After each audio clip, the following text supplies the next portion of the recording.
ಚಿರತೆ ದಾಳಿಗೆ ಎಮ್ಮೆ ಕರು ಬಲಿ ಆತಂಕದಲ್ಲಿ ಗ್ರಾಮಸ್ಥರು.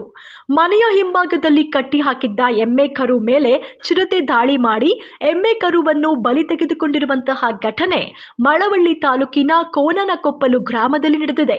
ಗ್ರಾಮದ ಚಿಕ್ಕ ಮಾದೇಗೌಡ ಪುತ್ರ ಮಾದೇಗೌಡ ಎಂಬುವರಿಗೆ ಸೇರಿದ ಎಮ್ಮೆ ಕರು ಬಲಿಯಾಗಿದ್ದು, ಮನೆಯ ಹಿಂಭಾಗದಲ್ಲಿ ಕಟ್ಟಿ ಹಾಕಿದ್ದ ಎಮ್ಮೆ ಕರು ಇಂದು ಮುಂಜಾನೆ ಚಿರತೆ ದಾಳಿ ಮಾಡಿದ್ದು, ಸುಮಾರು 10,000 ರೂಪಾಯಿ ಬೆಲೆ ಬಾಳುವ ಎಮ್ಮೆ ಕರು ಬಲಿಯಾಗಿದೆ. ಈ ದಾಳಿಯಿಂದ ಗ್ರಾಮಸ್ಥರು ಸಾಕಷ್ಟು ಭಯಭೀತರಾಗಿದ್ದಾರೆ. ಇದೇ ವೇಳೆ ಗ್ರಾಮದ ಮುಖಂಡ ಹಲಗೂರಯ್ಯ ಮಾತನಾಡಿ, ಈ ಭಾಗದಲ್ಲಿ ಚಿರತೆ ಹಾವಳಿ ಹೆಚ್ಚಾಗಿದ್ದು, ಸಾಕು ಪ್ರಾಣಿಗಳನ್ನ ಬಲಿ ತೆಗೆದುಕೊಂಡಿದ್ದು ಜಮೀನಿಗೆ ಹೋಗೋದಕ್ಕೆ ಭಯವಾಗ್ತಾ ಇದೆ. ಅರಣ್ಯ ಇಲಾಖೆಯವರು ಬೋನು ಇಟ್ಟು ಚಿರತೆಯನ್ನ ಸೆರೆ ಹಿಡಿಬೇಕು ಎಂದು ಅರಣ್ಯ ಇಲಾಖೆ ಅಧಿಕಾರಿಗಳಿಗೆ ಒತ್ತಾಯಿಸಿದ್ದಾರೆ.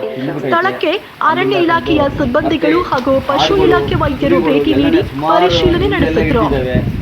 ಜಾಸ್ತಿ ಈ ಪ್ರಾಣಿಗಳನ್ನ ಈ ಥರ ಹಿಡಿತಾ ಇರೋದು ನೋಡಿದ್ರೆ ನಮ್ಗೆ ಯಾವತ್ತು ಆವರಿಸ್ತವೋ ಅಂತ ಅನ್ನೋದು ನಮಗೆ ಭಯ ಆಗ್ತಾ ಇದೆ.